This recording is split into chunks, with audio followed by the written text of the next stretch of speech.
Hello, नमस्कार, आदाब, सत श्री अकाल और अस्सलाम वालेकुम। मैं हूं मोहम्मद अहमद काज़मी, लेकर आया हूं आपका पसंदीदा कार्यक्रम जो आपको अंतर्राष्ट्रीय समाचार अलग तरीके से देता है, जो आपको दूसरे माध्यमों से नहीं मिलते।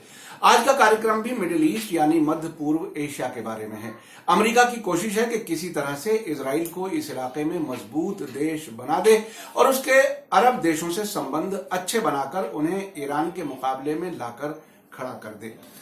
अमेरिकी राष्ट्रपति डोनाल्ड ट्रंप के जरिए अंतर्राष्ट्रीय कानून तोड़ते हुए सीरिया के गोलान पहाड़ियों को इजराइल के भाग के तौर पर मान्यता देने के बाद अब संयुक्त अरब इमारात यानी यूएई के विदेश मंत्री अनवर गरगाश ने कहा है कि अरब देशों ने अतीत में उस वक्त बहुत गलत फैसला लिया था जब उन्होंने इजराइल के साथ औपचारिक संबंध या संपर्क नहीं रखने का फैसला किया था। ट्रंप के दामाद और सलाहकार जॉरेड कुशनर ने इस क्षेत्र की यात्रा के फौरन बाद यूएई के विदेश मंत्री का ये बयान आया है। अल जजीरा के मुताबिक यूएई के विदेश मंत्री ने इमारात के दैनिक द नेशन को बताया है कि इजराइल और फिलिस्तीनियों के बीच शांति की दिशा में आगे बढ़ने के लिए अरब देशों और इजराइल के बीच संबंधों को बदलने की जरूरत है। अनवर गरगाश ने अपनी बिल्कुल अलग तरह की टिप्पणी करते हुए कहा कि कई साल पहले इजराइल के साथ संपर्क ना रखने का जो अरब देशों ने निर्णय लिया था एक बहुत बड़ी गलती थी। उनका कहना है कि राजनीतिक समस्या और संपर्क जारी रखने को अलग तरीके से देखना चाहिए। उनकी यह टिप्पणी ऐसे वक्त में आई है जबकि सऊदी अरब और यूनाइटेड अरब इमारात समेत खाड़ी के कई देशों ने अमेरिकी राष्ट्रपति डोनाल्ड ट्रंप के जरिए 1967 जंग के अंत में गैर कानूनी तरीके से कब्जे में जाने वाले सीरिया की गोलान पहाड़ियों पर इजरायली संप्रभुता को मान्यता की आलोचना की है। हालांकि मेरी नजर में यह आलोचना केवल आलोचना मात्र है ताकि अपनी जनता के सामने एक मुस्लिम देश सीरिया के हमदर्द के तौर पर किसी तरह से अपनी छवि बनाई रखी जाए। आपको मालूम है कि सऊदी अरब ने अब से पहले दाइश को सपोर्ट किया है, जिसमें सीरिया और इराक दोनों बहुत बड़ी तबाही के दौर से गुजरे हैं। पिछले महीने ट्रंप के वरिष्ठ सलाहकार और दामाद जॉरेड कुशनर ने खाड़ी के अरब देशों में इजराइल फिलिस्तीनी शांति के लिए अमेरिकी प्रस्ताव के लिए समर्थन हासिल करने के उद्देश्य से यात्रा की थी। अमेरिका चाहता है कि डील ऑफ द सेंचुरी नाम के समझौते को क्षेत्र के सभी देश मान लें, जिसमें फिलिस्तीनियों को कोई अधिकार न देने की बात कही गई है। इस डील में ना तो फिलिस्तीनियों को अपने देश वापस जाने का अधिकार दिया गया है और ना ही इजरायली बस्तियों को खत्म करने की बात कही गई है।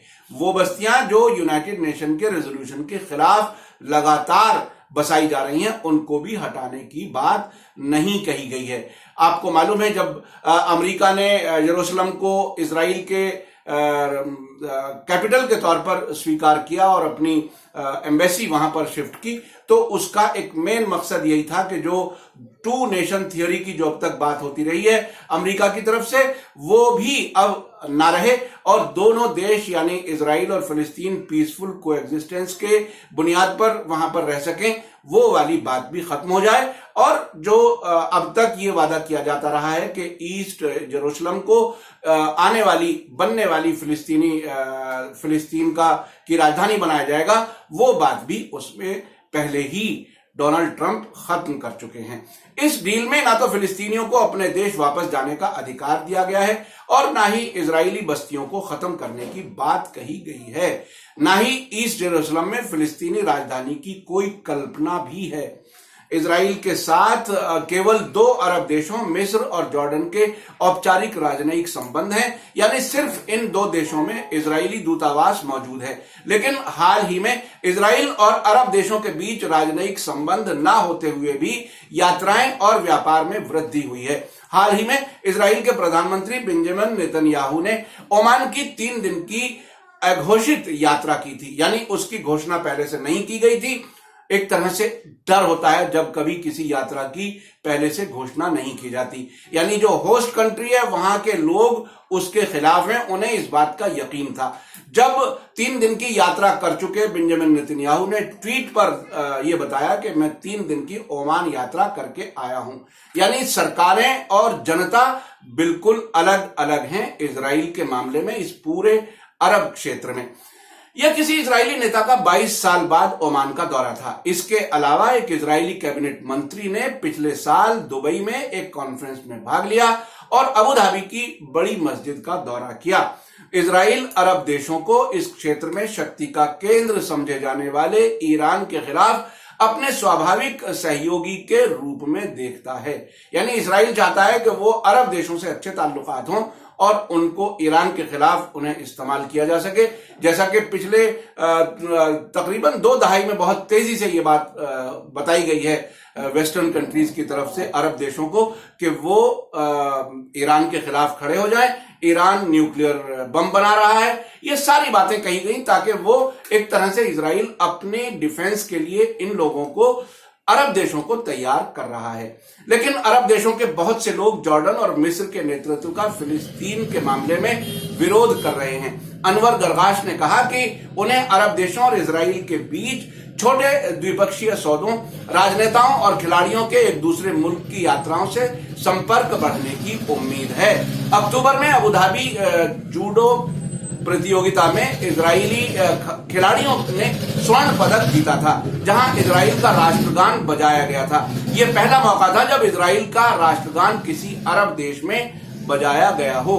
इस बीच अरब न्यूज ने खबर दी है कि सऊदी अरब के किंग सलमान गुरुवार को ट्यूनीशिया पहुंचे हैं, जहां वो रविवार को ट्यूनिस में होने वाले 30वें अरब लीग शिखर सम्मेलन में भाग लेंगे। उनका ट्यूनीशियाई राष्ट्रपति बेजी कैड एसेबी ने ट्यूनिस एयरपोर्ट पर स्वागत किया। इस शिखर सम्मेलन में 22 अरब लीग के राष्ट्राध्यक्ष और नेता भाग ले रहे हैं। मेरा समझना है कि अरब लीग के शिखर सम्मेलन में अरब देशों के इजराइल के साथ नजदीकी संबंध बनाने का रास्ता हमवार करने का प्रयास किया जाएगा।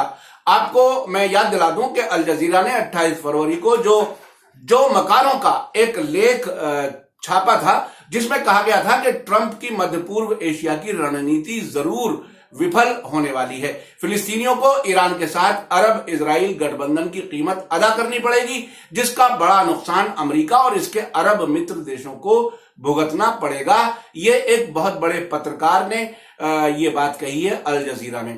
अब इस महीने की शुरुआत में वार्सा में बड़े पैमाने पर ईरान विरोधी सम्मेलन के एक हफ्ते बाद अमेरिकी राष्ट्रपति डोनाल्ड ट्रंप के वरिष्ठ सलाहकार जारेड कुशनर की क्षेत्र के देशों की यात्रा के दौरान उनके साथ राष्ट्रपति के ईरान मामले के विशेष प्रतिनिधि ब्रायन हुक भी मौजूद थे।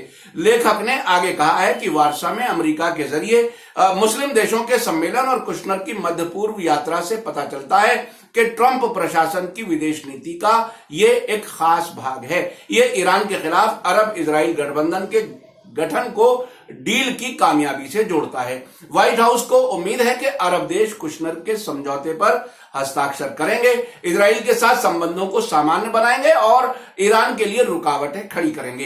कई पर्यवेक्षक कहते हैं कि वार्सा कॉन्फ्रेंस इसलिए भी फेल हुई है कि वे यूरोपीय देशों को अमेरिका की ईरान विरोधी नीतियों का समर्थक नहीं बना पाई। ट्रंप प्रशासन ने इसे एक सफलता के रूप में देखा है, क्योंकि पहली बार इजराइल के प्रधानमंत्री बेंजामिन नेतन्याहू और कई अरब देशों के प्रतिनिधियों को एक मेज पर बैठाने में कामयाब हुआ है। मेरा समझना है कि जैसे जैसे मध्य पूर्व देशों में ईरानी प्रभाव फैल रहा है, अमेरिका और इजराइल की बेचैनी बढ़ती जा रही है। पिछले लगभग 15 सालों में इराक, सीरिया और लेबनान में ईरान का राजनीतिक प्रभाव बढ़ा है। यमन और बहरीन में भी जनता अपने अमेरिका, इजराइल और सऊदी अरब के मित्र राजाओं के खिलाफ सड़कों पर हैं। इस तरह से पूरे क्षेत्र को अपने हाथों से जाने की चिंता सता रही है। अमेरिका और इजराइल अरब देशों को बार बार समझा रहे हैं कि ईरान उनका दुश्मन है, इसलिए उन्हें चाहिए कि वे इजराइल के साथ दोस्ताना ताल्लुक बना लें। लेकिन अब देखना है कि अरब देशों के राजा और प्रजा दोनों अमेरिका और इजराइल के साथ जाते हैं या आने वाले वक्त में हालात बदलते हैं। आपको मेरा कार्यक्रम कैसा लगा कमेंट में जरूर लिखें। अगर आप दुनिया भर में होने वाली घटनाओं को जरा अलग तरह से समझना चाहते हैं और चाहते हैं कि सच्ची पत्रकारिता का दूर तक असर हो, तो हमारे कार्यक्रम को अपने सभी सोशल मीडिया प्लेटफॉर्म पर शेयर करें। आप अगर अभी तक media star world YouTube channel के सब्सक्राइबर नहीं बने हैं तो वीडियो के नीचे लाल रंग से लिखे सब्सक्राइब को क्लिक करें और तुरंत बाद नजर आने वाली घंटी के आइकन को भी क्लिक करें ताकि हमारी हर नई वीडियो की सूचना आप तक फौरन पहुंच सके। आप हमें फेसबुक, ट्विटर और इंस्टाग्राम पर भी फॉलो कर सकते हैं। इसी के साथ मुझे दीजिए इजाजत। धन्यवाद, शुक्रिया। जय भारत, जय हिंद।